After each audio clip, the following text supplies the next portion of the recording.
Welcome to shorthand Gurukul. ये dictation 80 word पर minute की है। ध्यान से लिखिएगा। स्टार्ट होगी 5 सेकंड के बाद। स्टार्ट। माननीय सभापति महोदय, मैं आपका बहुत आभारी हूँ जो आपने मुझे इस बिल पर बोलने के लिए समय दिया है।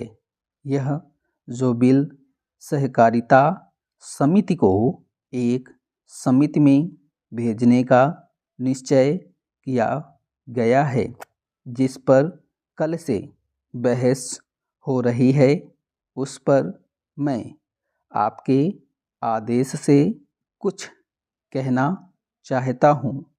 श्रीमान, इस बिल को देखा जाए तो यह समझ में आता है कि यह कोई नया बिल नहीं है, बल्कि जो सन 1912 का कानून है उसी की लाइन पर बनाया गया है और कोई नई बात नहीं रखी गई है।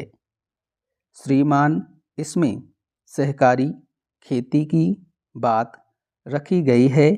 अगर यह कहा जाए कि यह कोई नई बात नहीं है तो गलत नहीं होगा। जहाँ तक सहकारी खेती का संबंध है तो उसकी तरफ जनता और विशेषकर किसानों का बिल्कुल कोई झुकाव न होने के कारण उन्होंने उसे उस सीमा तक नहीं अपनाया जितनी सरकार को आशा थी। श्रीमान, आपको मालूम है कि नागपुर कांग्रेस में यह प्रस्ताव पास हुआ है कि सहकारी खेती कराई जाए। पूरे देश में इस समय इसका जोर चल रहा है और इसको लाने के लिए नामालूम इसके कितने रूप रखे गए हैं। यह कहा गया है कि इसके अंदर कोई जोर नहीं है।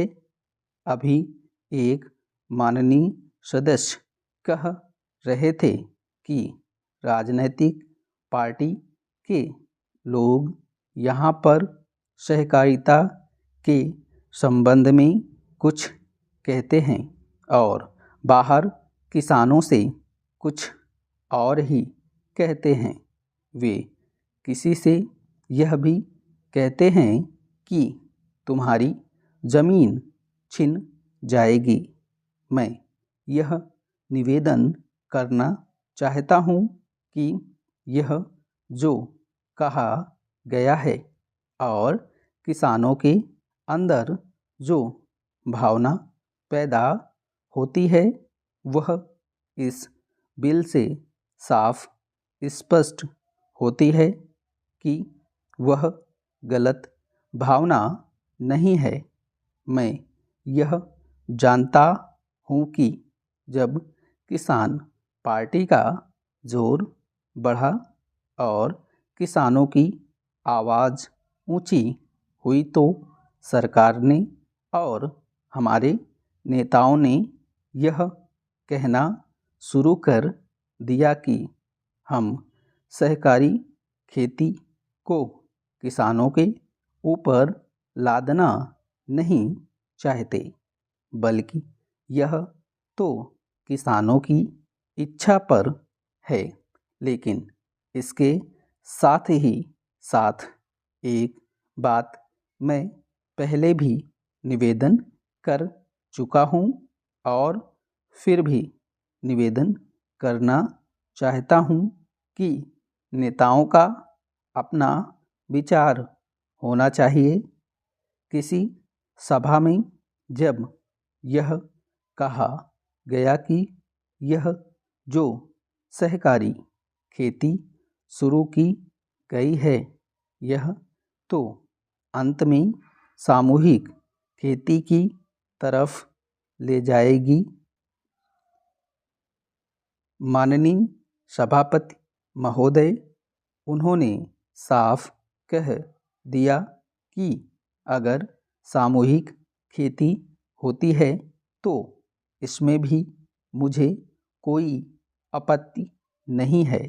मैं यह कहना चाहता हूँ कि इस बिल को देखने से यह साफ स्पष्ट होता है कि उस सहकारी समिति के जितने सदस्य होंगे वह अपनी अपनी ज़मीन को एक साथ कर लेंगे और अगर समिति से निकालना चाहेंगे तो एक साथ अधिक ज़मीन उसको नहीं मिल सकती है।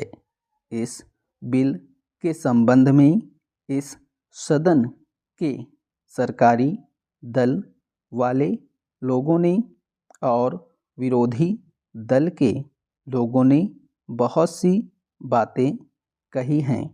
जैसा कि यह बिल है, इसको अभी समिति के सामने विचार के लिए जाना है और वहाँ से विचार होने के बाद यह इस सदन के सामने फिर से विचार के लिए पेश किया जाएगा।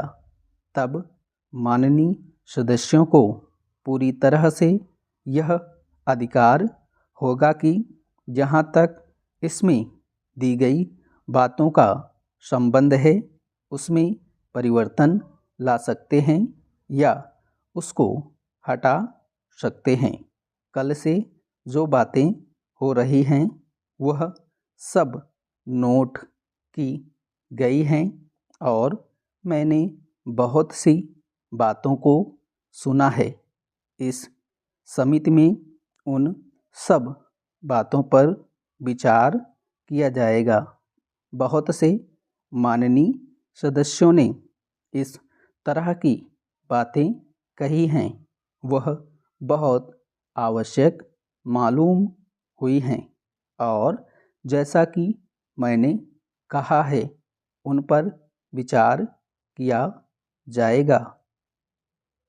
जहाँ तक सहकारिता का संबंध है, चाहे सरकारी दल वाले माननीय सदस्य हों, चाहे विरोधी दल वाले माननीय सदस्य हों, सबकी यह मांग है कि जब हम जनता के राज में विश्वास करते हैं और अपने यहाँ जनता का राज स्थापित कर लिया है और जबकि देश में गरीबी है और उसका गलत लाभ भी उठाया जाता है, तब सहकारिता की बहुत आवश्यकता है।